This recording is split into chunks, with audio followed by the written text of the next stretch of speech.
Assalamu alaikum to all. I hope my voice is clear.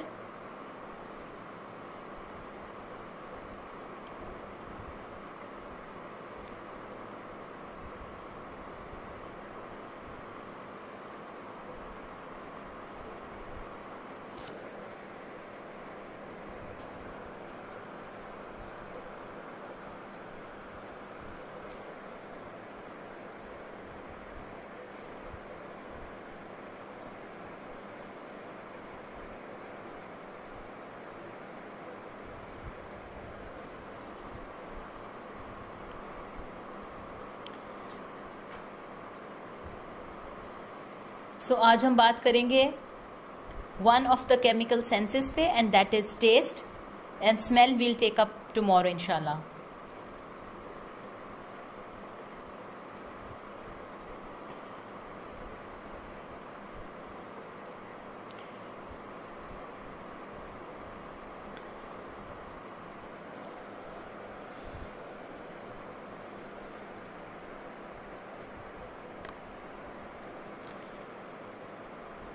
Is the picture not clear?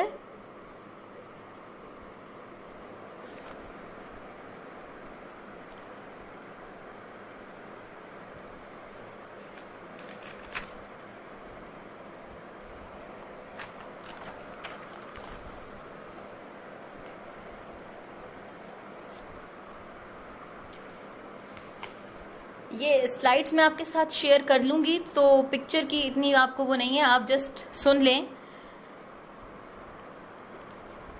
All right. सो ये जो हमारी chemical senses हैं test और smell की, ये हमें अलाउ करती हैं कि हम सेपरेट कर सकें अनडिजायरेबल या लीथल फूड्स को from those that are pleasant और nutritious.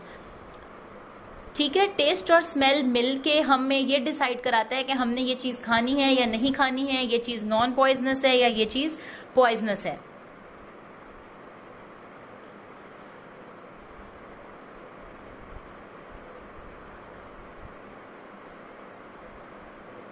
And these both senses are strongly tied to primitive emotional and behavioral functions of our nervous system.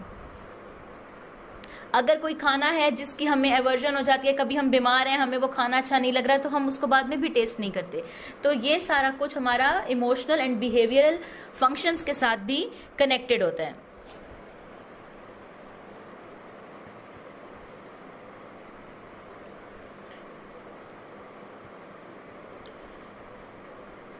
Test.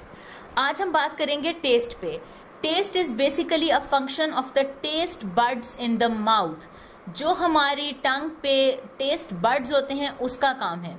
लेकिन टेस्ट की परसेप्शन में एक और सेंस भी है जो बहुत ज्यादा कंट्रीब्यूट करती है, एंड दैट इज स्मेल. अगर आपको किसी चीज की स्मेल अच्छी लगेगी तो definitely you will give it a try कि आप उसको टेस्ट करो. आप कहीं केक बेक हो रहा है या कहीं पे पिज्जा की आपको अच्छी सी स्मेल आ रही है, तो डेफिनेटली आप लोग चाहोगे कि आप जाके उसको टेस्ट करो.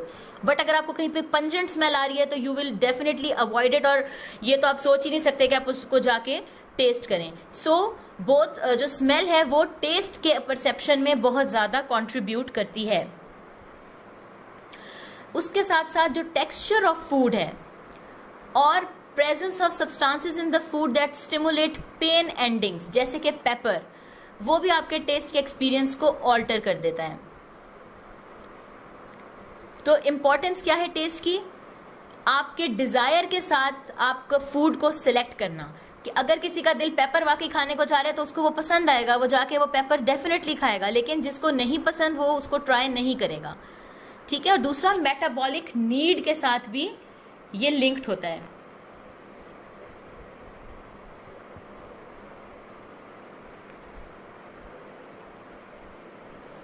कि आपको जिस चीज की कभी आपको दिल करता है कि आप बहुत ज्यादा शुगरी फूड खाएं, तो आप डेफिनेटली आप किसी डिजर्ट्स या मीठे की तरफ जाते हैं कि मुझे वो खाना है. ठीक है. कभी आपका सॉल्टिश फूड खाने का दिल कर रहा होता है, तो that is also according to your metabolic needs.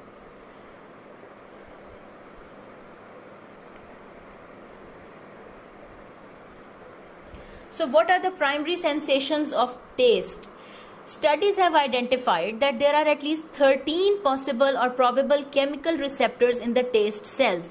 जो हमारी टंग पे टेस्ट सेल्स होते हैं उसके अंदर 13 तरह के रिसेप्टर्स मौजूद हैं. 13 रिसेप्टर्स हैं हमारे टेस्ट सेल्स में. 2 सोडियम के, 2 potassium, 1 chloride, 1 adenosine, 1 inosine, 2 sweet receptors, 2 bitter receptors, 1 glutamate receptor and 1 hydrogen ion receptor. So taste cells के अंदर 13 तरह के रिसेप्टर्स मौजूद हैं. For practical analysis, the aforementioned receptor capabilities have also been grouped into 5 general categories which are called the primary sensations of taste. हमारे practically जो हैं हम इन 13 को अलग अलग नहीं उसको कैटेगराइज करते बल्कि हम उसको 5 तरीकों से कैटेगराइज करते हैं. और वो 5 कौन कौन सी हैं? सावर, salty, sweet, bitter and umami.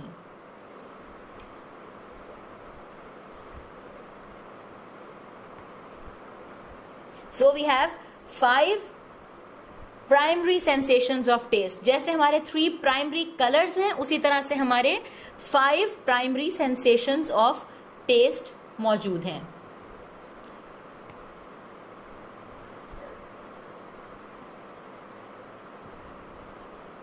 और हम वैसे हंड्रेड्स ऑफ डिफरेंट टेस्ट्स को परसीव कर सकते हैं और वो सारे कॉम्बिनेशन होते हैं. प्राइमरी जो हमारे प्राइमरी टेस्ट सेंसेशंस हैं उसके कॉम्बिनेशन होते हैं वो. जैसे कि हमारे 3 कलर्स हैं प्राइमरी, कौन कौन से होते हैं? Red, yellow and blue. तो हम बाकी जो कलर्स परसीव करते हैं वो उन्हीं का मिक्सचर होते हैं. इसी तरह से टेस्ट की भी 5 प्राइमरी सेंसेशंस होती हैं और हम उनको मिलाकर उनकी कॉम्बिनेशन से हंड्रेड्स ऑफ डिफरेंट टेस्ट जो हैं वो परसीव कर सकते हैं. सबसे पहले आते हैं sour taste. Sour taste is caused by acids, that is by the hydrogen ion concentration. ठीक है, जो हाइड्रोजन आयन्स हैं वो हमें सार टेस्ट देता है. और ये कौन देगा? आपको पता है कि एसिड्स देते हैं. और इसकी इंटेंसिटी डायरेक्टली प्रोपोर्शनल होती है to the logarithm of the hydrogen ion concentration. किसी भी फूड में जितना ज्यादा हाइड्रोजन आयन कंसेंट्रेशन होगी उतना ही ज्यादा वो आपको फूड या जो भी वो चीज है वो सार लगेगी. जितना एसिडिक फूड होगा उतनी स्ट्रॉन्गर सेंसेशन होगी सावर टेस्ट की. उसके बाद आते हैं सॉल्टी टेस्ट. ये किससे एलिसिट होता है? सॉल्टी टेस्ट जो है आयनाइज्ड सॉल्ट्स, और उसमें सबसे इंपॉर्टेंट कौन से हैं? Sodium ion concentration. So the quality of taste varies somewhat from one salt to another because some salts elicit other taste sensations in addition to saltiness. ठीक है, डिफरेंट जो सॉल्ट्स हैं उनकी डिफरेंट उनका जो टेस्ट है वो वेरी करता है. जैसे कि the cations of the salts, sodium ions are mainly responsible for the salty taste, लेकिन एनायंस जो है वो भी सॉल्टी टेस्ट ही देंगे. तो सावर टेस्ट एलिसिट होता है by the hydrogen ion concentration और सॉल्टी टेस्ट एलिसिट होता है by the sodium ion concentration या ज्यादातर cations, but anions also contribute to the salty taste. अच्छा, स्वीट टेस्ट जो होता है वो किसी एक क्लास ऑफ केमिकल्स से नहीं कॉज होता. बहुत सारे केमिकल्स हैं जो कि स्वीट टेस्ट कॉज करते हैं and those include sugars, glycols, alcohols, aldehydes, ketones, amides, esters, some amino acids, some small proteins, sulfonic acids, halogenated acids and inorganic salts of lead and beryllium. ये सारे जो chemicals हैं ये आपको sweet taste देंगे. ये बेसिकली आपने देखा ये सारे ऑर्गेनिक केमिकल्स हैं. It is specially interesting that slight changes in the chemical structure, जैसे कि कोई एक रेडिकल का एडिशन ही उसको स्वीट से बिटर कर देता है. और उसकी एग्जांपल है ये जो आप कैंड्रल और ये यूज करते हैं कैंड्रल वगैरह. ये क्या होती है? पहले तो स्वीट लगती है लेकिन बाद में थोड़ा सा वो बिटर सा आपको उसकी फीलिंग आती है. तो केमिकल स्ट्रक्चर में थोड़ा सा भी चेंज होगा, एक सिंपल रेडिकली ऐड हो जाएगा तो उसमें क्या होगा कि जो स्वीट टेस्ट है वो चेंज होके बिटर हो जाएगा.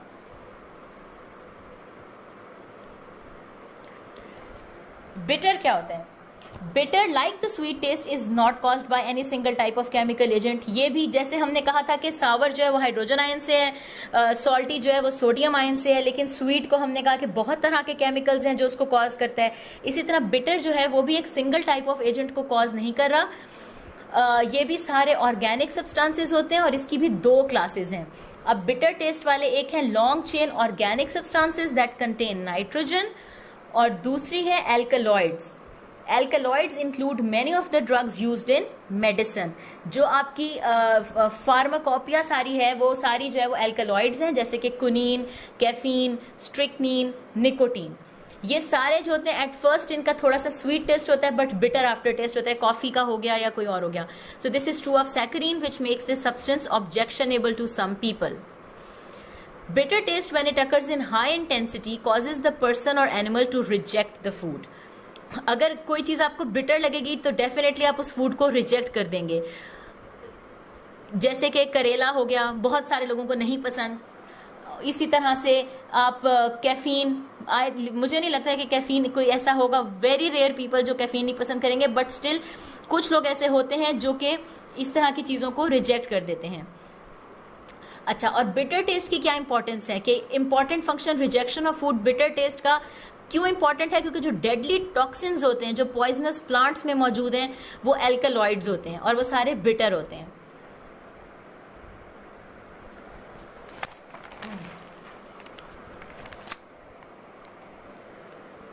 ठीक है, तो इसलिए वो हम रिजेक्ट कर देते हैं, वो हम नहीं खाना पसंद करते हैं।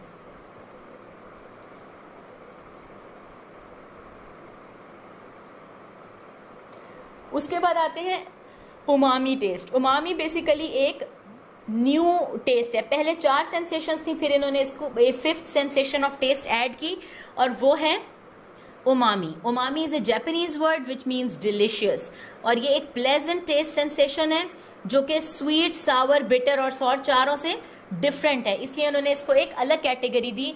और इसके अंदर जो डोमिनेंट टेस्ट है वो एल ग्लूटामेट का है, जैसे कि मीट एक्सट्रैक्ट्स एंड एजिंग चीज, और इसको ये लोग 5th कैटेगरी कंसिडर करते हैं, मतलब it is one of the primary taste stimulus. ये है जी टंग, और इस आप देखेंगे कि स्वीट मेनली हम कहां परसीव कर सकते हैं? बिल्कुल टिप पे। सॉल्टी जो है वो tip and sides anteriorly, sour middle में और लैटरली, बिटर जो है वो पोस्टीरियरली, और umami on whole of the tongue.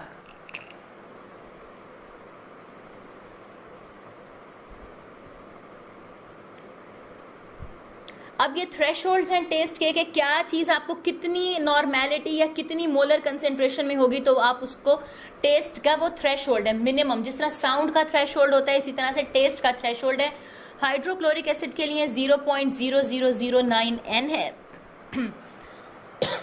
For stimulation of salty taste sodium chloride है 0.01 M।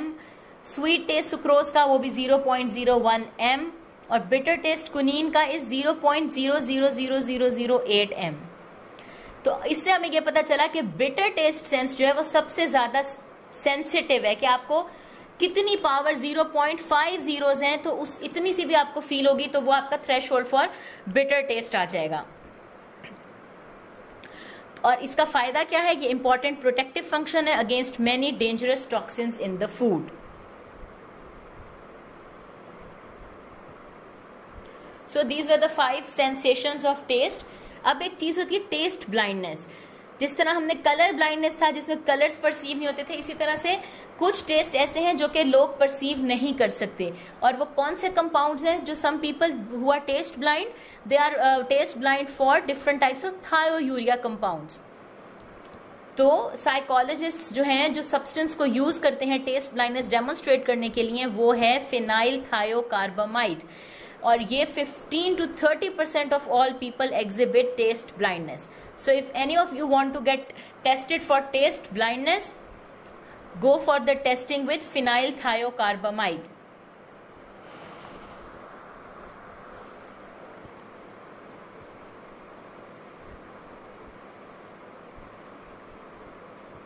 अब हम आते हैं जी टेस्ट बड पे। टेस्ट बड बेसिकली जो टेस्ट के सेल्स होते हैं उनके 40-50 सेल्स की एक ओपनिंग को मिला के टेस्ट बड कहते हैं। This you might be knowing better from your histology. तो इसके अंदर टेस्ट बड के अंदर क्या मौजूद है? 50 मॉडिफाइड एपिथेलियल सेल्स हैं, जिसमें से कुछ सपोर्टिंग सेल्स होते हैं जिनको सस्टेंटेकुलर सेल्स कहते हैं, और कुछ जो होते हैं उसमें से टेस्ट सेल्स होते हैं। टेस्ट सेल्स माइटोसिस से रिप्लेस हो रहे होते हैं। सराउंडिंग एपिथेलियल सेल्स जो है, जब उनकी माइटोसिस होती है तो वो टेस्ट सेल्स को रिप्लेस कर रही होती है। उससे क्या होता है कि कुछ टेस्ट सेल्स यंग होते हैं और कुछ जो होते हैं मैच्योर होते हैं।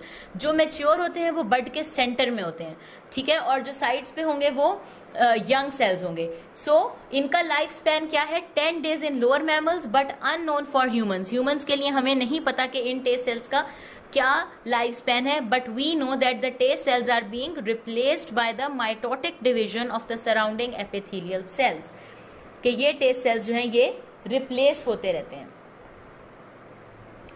जो आउटर टिप्स होती हैं टेस्ट सेल्स की, they are arranged around a minute taste pore. ये पोर है, इफ यू कैन सी, तो ये सारे जो टेस्ट के सेल्स हैं ये अरेंज्ड होते हैं अराउंड अ माइन्यूट टेस्ट का पोर, ठीक है। और हर टेस्ट सेल की टिप से कुछ माइक्रोविलाई निकलते हैं या जिनको टेस्ट हेयर कहते हैं, और ये प्रोट्रूड करते हैं into the taste pore to approach the cavity of the mouth. यानी कि ये जो पोर है, जो सुराख है, इसमें 40-50 ये जो सेल्स हैं टेस्ट के सेल्स, इनका एक गुच्छा होगा और इनकी टिप्स पर से माइक्रोविलाई निकल रहे होंगे जो इस पोर के अंदर प्रोजेक्ट हो रहे होंगे, ठीक है। इसके अंदर इन टेस्ट सेल्स के माइक्रोविलाई प्रोजेक्ट हो रहे होते हैं इस टेस्ट पोर पे, और ये पोर खुल रही होती है आपकी टंग के ऊपर, ठीक है। They protrude the taste hairs, they protrude outward into the taste pore to approach the cavity of the mouth. These microvilli provide the receptor surface for taste. So basically ये जो microvilli हैं इन taste cells के, ये receptor होते हैं for taste, जहां से receptor potential generate होगा। Interwoven around the bodies of the taste cells is a branching terminal network of taste nerve fibers.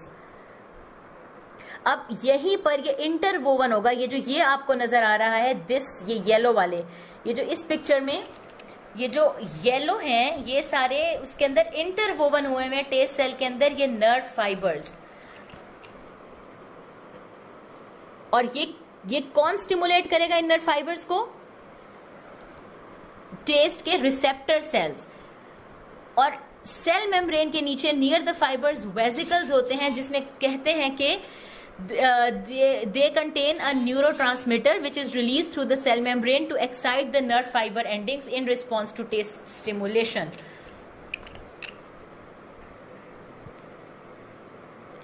यानी ये हमारे टेस्ट सेल्स हैं, आपको भी बताया टेस्ट सेल्स हैं। To give a repetition, taste cells दो तरह के हैं, सस्टेंटिकुलर सेल्स हैं और दूसरे टेस्ट सेल्स हैं। तो जो टेस्ट सेल्स होते हैं वो वैसे भी आपको कहा कि रिप्लेस हो रहे होते हैं, ठीक है, और ये एक टेस्ट पोर के गिर्द अरेंज हुए होते हैं और हर सेल के अंदर से माइक्रोविलाई निकलते हैं जो पोर के अंदर होते हैं।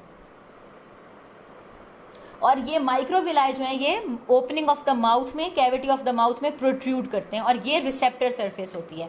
Interwoven around the bodies of the taste cells, यानी कि बॉडीज के अंदर इंटरवोवन होते हैं नर्व फाइबर्स। ये जो है ये क्या करते हैं, these are stimulated by the taste receptor cells. अब सेल मेम्ब्रेन्स के नीचे कुछ वेसिकल्स बने हुए होते हैं नियर द फाइबर्स, और कहा यह जाता है कि इन वेसिकल्स में न्यूरोट्रांसमीटर होता है जो कि एक्साइट करता है नर्व फाइबर एंडिंग्स को।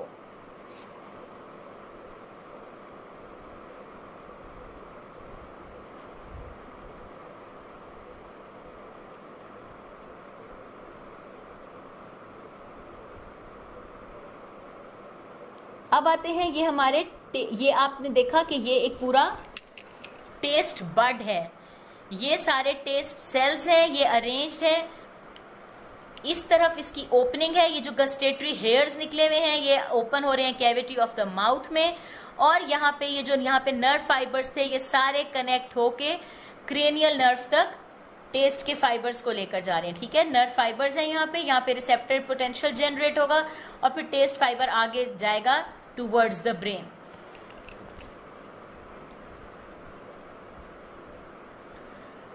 अच्छा, ये पिक्चर आपकी बुक में बनी हुई है, आप देख सकते हो। अच्छा, टेस्ट बड्स हैं जिसके ऊपर पेपिली हैं, ये भी आपने एनाटॉमी में पढ़ा होगा। ये एपिग्लॉटिस है, this is the palatine tonsil, ये आप देखें ये लिंगुअल टॉन्सिल है, उसके नीचे ये वी शेप में पड़े हैं वेलेट पेपिली हैं, ये आगे जो हैं ये फंगीफॉर्म पेपिली हैं, ये सारे टेस्ट बड्स कहलाते हैं।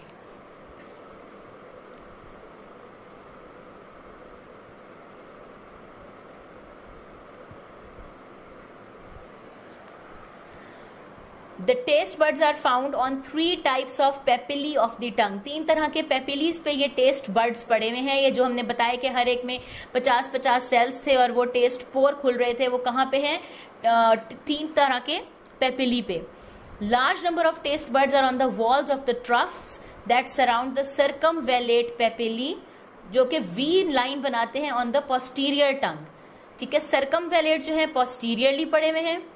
मॉडरेट नंबर्स जो है वो फंगीफॉर्म पेपिली पे होते हैं over the anterior surface of the टंग, और मॉडरेट नंबर ही पड़े हुए होते हैं folate papillae along the lateral surfaces of the टंग। ठीक है, लैटरली है फोलिएट पेपिली, ये मॉडरेट नंबर में है। एंटीरियरली फंगीफॉर्म पेपिली हैं, ये भी मॉडरेट नंबर में। और large number of taste birds जो है वो सर्कमवेलेट पेपिली हैं, जो कि वी लाइन पे होते हैं on the surface of the posterior tongue. उसके अलावा जो हमारे टेस्ट बर्ड्स हैं, इन पेपिली के अलावा कहाँ कहाँ पड़े हैं? पैलेट में, टॉन्सिलर पिलर्स में, एपिग्लॉटिस में and in the proximal oesophagus में। एडल्ट्स के अंदर तकरीबन 3000 से 10,000 टेस्ट बर्ड्स होते हैं और बच्चों में इससे थोड़े से ज्यादा होते हैं। और 45 ईयर्स के बाद टेस्ट बर्ड्स डीजेनरेट कर जाते हैं, जो टेस्ट की सेंसिटिविटी जो है वो ओल्ड एज में आहिस्ता आहिस्ता डिक्रीज हो जाती है। तो 45 ईयर्स के बाद टेस्ट की सेंसिटिविटी भी कम होने लगती है।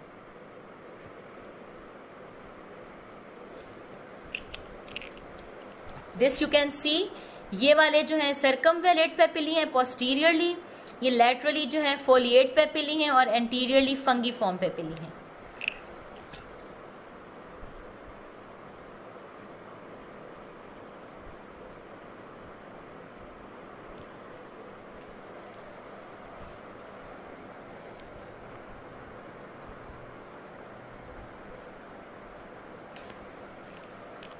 You want the papillae to get pointed?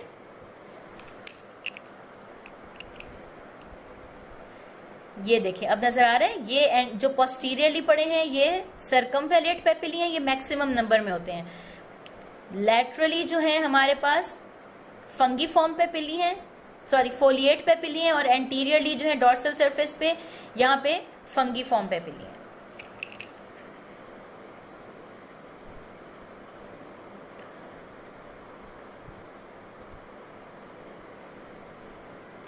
अच्छा, अब ये जो टेस्ट बर्ड्स होते हैं ये भी हर प्राइमरी टेस्ट स्टिमुलस के लिए स्पेसिफिक होते हैं। ठीक है, each taste bud responds mostly to one of the 5 primary taste stimuli when the substance is in low concentrations. जब कोई सब्सटेंस थोड़ी कंसेंट्रेशन में टच होगा तो हर टेस्ट बर्ड जो है वो किसी एक प्राइमरी टेस्ट स्टिमुलस के लिए रिस्पॉन्ड करेगा। लेकिन अगर किसी फूड के अंदर को हाई कंसेंट्रेशन है किसी टेस्ट की, तो most buds can be excited by 2 और more of the primary taste stimuli. ठीक है, और बाकी जो है कुछ ऐसे टेस्ट स्टिमुलाई से भी होते हैं जो कि प्राइमरी कैटेगरीज में फिट ही नहीं होते। सो अगर लो कंसेंट्रेशन में कोई टेस्ट गया है तो वो हर टेस्ट बर्ड इंडिविजुअली रिस्पॉन्ड करेगा to one of the 5 primary taste stimulus. लेकिन अगर कंसेंट्रेशन ज्यादा होगी तो most buds can be excited by 2 और more of the primary taste stimuli.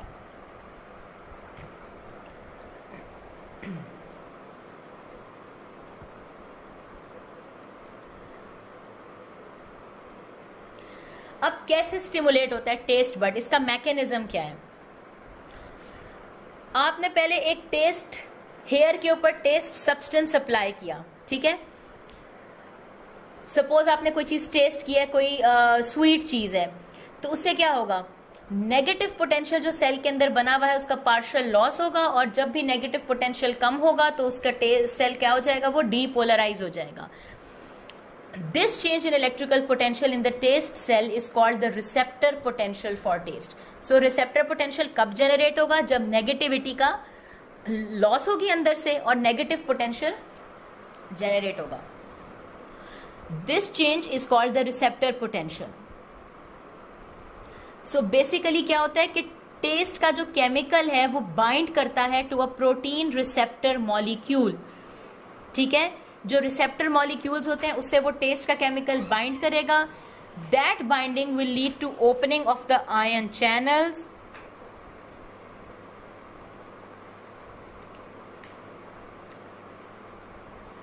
और उसके बाद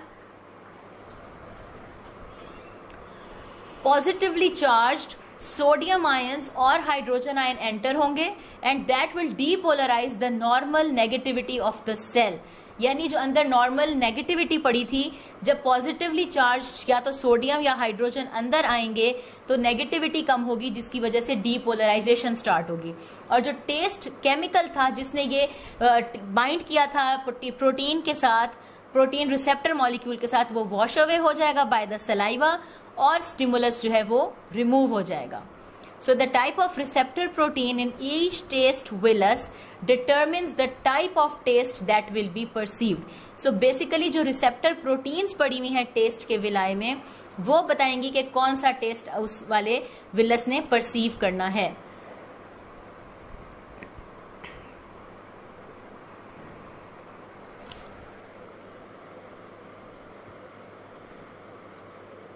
स्पेसिफिसिटी टेस्ट बड की यही होती है कि हर टेस्ट बड जो है किसी एक सेंस ऑफ टेस्ट, मैंने आपको बताया कि 5 सेंसेस हैं।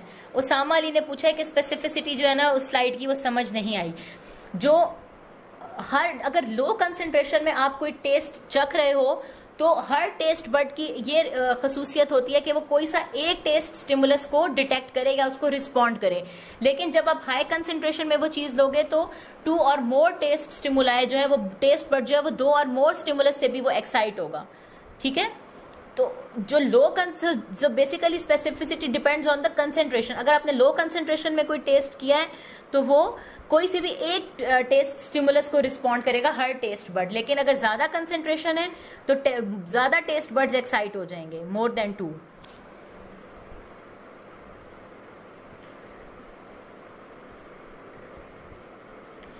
सो मैकेनिज्म क्या था, टू रिपीट, कि जब आपने कोई सब्सटेंस जो है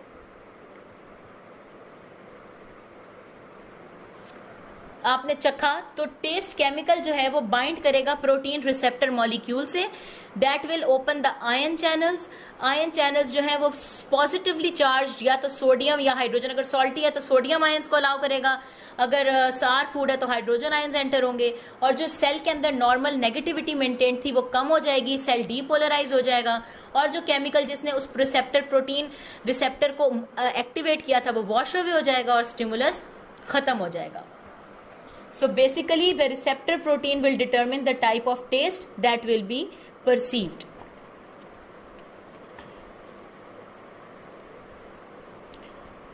अब नर्व इम्पल्स कैसे जनरेट होती है कि पहली जब एप्लीकेशन हुई, जब पहले आपने टेस्ट चखा तो रेट ऑफ डिस्चार्ज जो है नर्व फाइबर से वो तेजी से पीक करेगा और स्मॉल फ्रैक्शन ऑफ सेकंड में, लेकिन नेक्स्ट फ्यू सेकंड्स में वो अडेप्ट कर लेगा और वो फिर लोअर स्टेडी लेवल हो जाएगा as long as the taste stimulus remains. जब तक वो टेस्ट आता रहेगा तो पहले तो एकदम से, जब आपने सपोज कोई फूड खाया आपको एकदम से लगेगा ये तो नमकीन है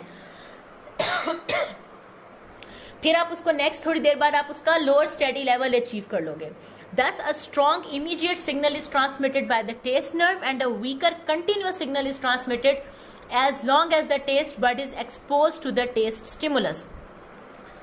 शुरू में स्ट्रॉन्ग इमीडिएट सिग्नल ट्रांसमिट होगा, ठीक है, कि आपने कोई चीज चखनी है, आपको पता चल जाएगा कि कोई नमकीन चीज आने लगी है, और आहिस्ता आहिस्ता जब आप वो चीज खाते रहोगे तो आपको वीकर कंटिन्यूअस सिग्नल आता रहेगा कि ये नमकीन ही खाना जाता जा रहा है। तो जब तक वो टेस्ट बड उस स्टिमुलस को एक्सपोज्ड रहेगा तब तक एक वीकर कंटिन्यूअस सिग्नल सेंड होता रहेगा।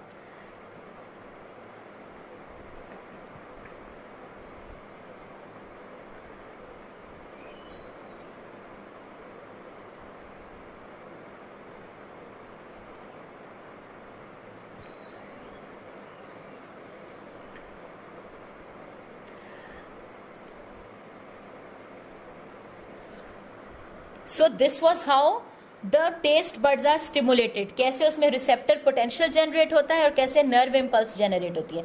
So basically to summarise, cell अंदर से नेगेटिवली चार्ज होता है, जब उसके अंदर केमिकल बाइंड करके रिसेप्टर प्रोटीन मॉलिक्यूल के साथ जब वो बाइंड करता है तो क्या होगा, आयंस ओपन होंगे, सोडियम या हाइड्रोजन आयंस वो एंटर होंगे, पॉजिटिवली चार्ज्ड आयंस वो अंदर की नेगेटिविटी को कम करेंगे, डीपोलराइजेशन होगी और उसके बाद सिग्नल जो है वो आगे सेंड हो जाएंगे।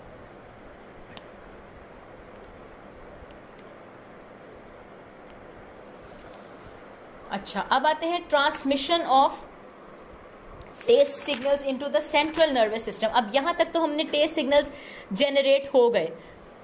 अब जो टंग है उसके बेसिकली एंटीरियर 2/3 से और पोस्टीरियर 1/3 से जो सिग्नल्स जाते हैं वो डिफरेंट नर्व्स के थ्रू ब्रेन स्टेम तक पहुंचेंगे। जो पहला फर्स्ट ऑर्डर न्यूरॉन है टंग के ऊपर से, उन्होंने अल्टीमेटली जाके पहुंचना है न्यूक्लियस ऑफ ट्रैक्टस सॉलिटेरियस पे, ठीक है, इन द ब्रेन स्टेम।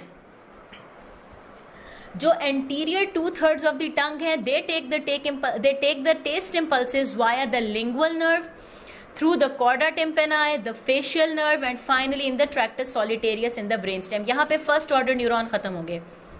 और जो सर्कमवेलेट पेपिली जो कि पीछे पड़े हुए थे वी शेप में बैक ऑफ द टंग पे, और अदर पोस्टीरियर रीजन जो हमने ग्लॉटिस कहा, टॉन्सिल्स कहे, अपर पार्ट ऑफ इसोफेगस कहा, वो कहा किस नर्व के थ्रू लेके जाएंगे, those will take the taste signals through the glossopharyngeal nerve into the tractus solitarius in a more posterior level. Finally, a few taste signals are transmitted into the tractus solitarius from the base of the tongue and other parts of the pharyngeal region by way of the vagus nerve. So, जो CNS में signal पहुंचेंगे सारे जो हैं brain stem में, nucleus of tractus solitarius में। Anterior 2/3 जो है वो लिंगुअल नर्व, कॉर्डा टिम्पेनाई और फेशियल नर्व के थ्रू, और जो पोस्टीरियर 1/3 है वो ग्लॉसोफेरेंजियल के थ्रू, और जो बेस ऑफ टंग है वो थ्रू द वागस नर्व जाएगी। सो ये 3 नर्व्स इन्वॉल्व होती हैं in transmission of taste signals to the nucleus of tractus solitarius in the brain stem.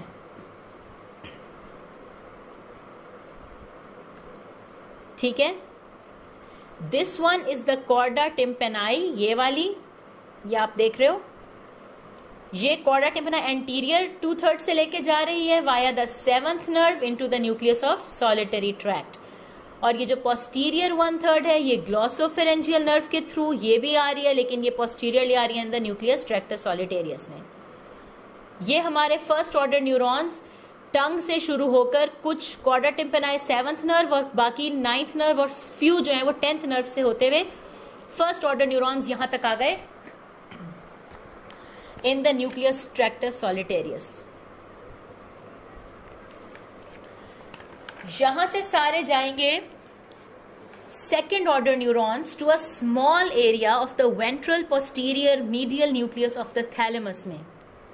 ठीक है, थैलेमस के कौन से न्यूक्लियस तक जा रहा है? जो सेकेंड ऑर्डर न्यूरॉन है वो tractus solitarius in the brain stem से लेकर वो जा रहा है ventral posteromedial nucleus of the thalamus में।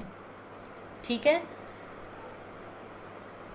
और थैलेमस से थर्ड ऑर्डर न्यूरॉन्स फाइनली कहां तक जाएंगे? Lower tip of the post central gyrus in the parietal cerebral cortex.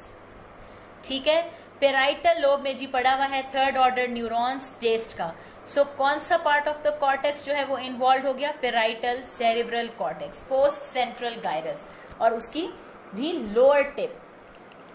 So first order जो थे वो टंग से कहां तक पहुंचे? न्यूक्लियस ऑफ ट्रैक्टस सॉलिटेरियस तक। सेकेंड ऑर्डर जो है वो nuclei of the tractus solitarius से लेकर ventral posteromedial nucleus of the thalamus तक, और थर्ड ऑर्डर जो है वो थैलेमस से post central gyrus in the parietal cerebral cortex.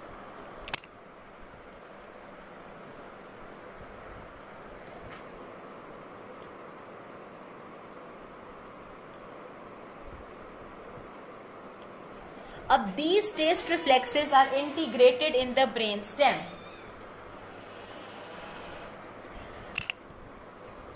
From the tractus solitarius, many taste signals are transmitted within the brainstem itself directly into the superior and inferior salivatory nuclei. ठीक है, brain stem में superior and inferior salivatory nuclei में transmit होते हैं।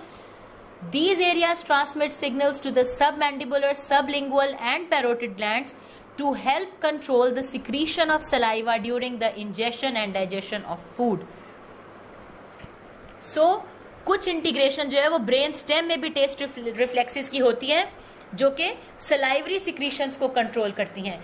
जो signals transmit होंगे superior, और कुछ तो स्ट्रेक्टस सॉलिटेरियस से ऊपर जा रहे हैं ना आगे थैलेमस में, कुछ वही ट्रांसमिट हो रहे हैं in the superior and inferior salivatory nuclei. तो वो क्या करेंगे, वो कंट्रोल करेंगे सिक्रीशन ऑफ सलाइवा को. कि जब आप खा रहे हैं आपको तो नहीं पता चलता कि आपने मजे से कोई चीज खानी शुरू की है, तो आप उसे खाए जा रहे हैं एंड आप ये देखिए कि कितना एक आपका एक केमिकल सेंस ऑफ टेस्ट है जो कि कहां से कहां तक जा रहा है, और इवन आपकी सैलिवेशन को भी वही सेंस कंट्रोल कर रही है.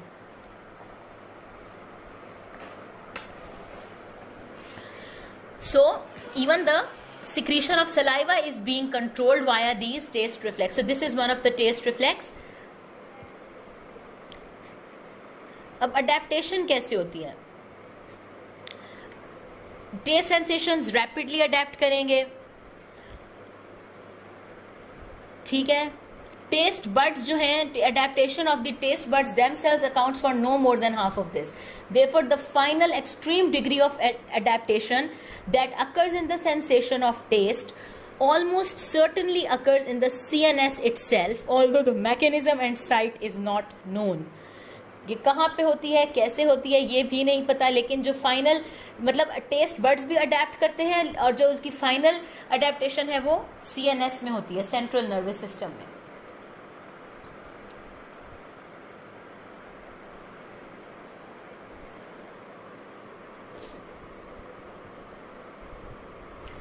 अब टेस्ट प्रेफरेंस क्या होती है और हम डाइट को कैसे कंट्रोल करते हैं? तो टेस्ट प्रेफरेंस का जो फिनोमिना है वो सेंट्रल नर्वस सिस्टम में होता है rather than in the taste receptors itself. ठीक है, जो टेस्ट प्रेफरेंस है कि हमने क्या चीज खानी है, क्या चीज नहीं खानी, ये कौन डेमोन्स्ट्रेट करेगा?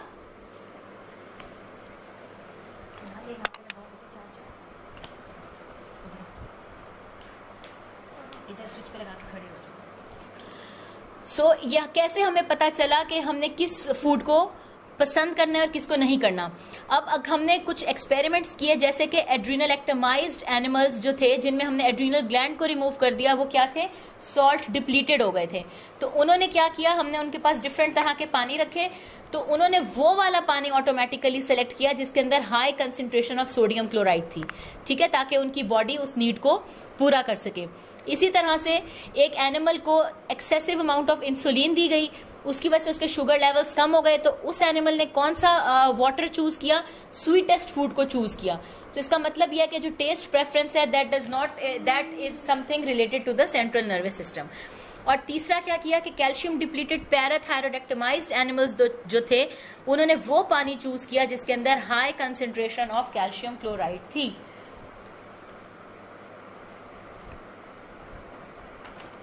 तो ये भी जो फिनोमिना है टेस्ट प्रेफरेंस का, this is also related to the central nervous system. और दूसरा, हम क्यों बिलीव करते हैं कि टेस्ट प्रेफरेंस जो है सीएनएस का फिनोमिना है? वो इसलिए हमारा जो प्रीवियस एक्सपीरियंस होता है अनप्लेजेंट या प्लेजेंट टेस्ट के साथ, वो मेजर रोल डिटरमिन करता है टेस्ट की प्रेफरेंस में. सपोज आप कहीं का पिज्जा बहुत शौक से खाते हैं, तो आपका वो एक प्लेजेंट एक्सपीरियंस है, आप दोबारा से कहेंगे कि मैंने वहीं से खाना है. So this phenomena is related to your central nervous system. ठीक है, और अगर एक पर्सन सिक हो गया है एक पर्टिकुलर टाइप ऑफ फूड खा के, तो उसकी एक नेगेटिव टेस्ट प्रेफरेंस डेवलप हो जाएगी या टेस्ट एवर्जन डेवलप हो जाएगी. वो बंदा वो वाला खाना खाना पसंद नहीं करेगा जिसको खाकर वो बीमार हुआ था, या जब भी वो खाना उसके सामने आएगा वो पहले जरूर सोचेगा कि हाँ ये खाना मैं खा के बीमार हुआ था, इसलिए चलो let's avoid this, let's go somewhere else. ठीक है, सो इन दो बातों से हमें पता चलता है कि जो टेस्ट की प्रेफरेंस होती है वो रिलेटेड होती है to the central nervous system rather than the taste receptors. So this was a brief overview of the chemical sense of taste. कल मैं आपको इसी टाइम स्मेल के बारे में कुछ बताऊंगी. So that's all from my side. Thank you for watching. Thank you so much. Allah Hafiz.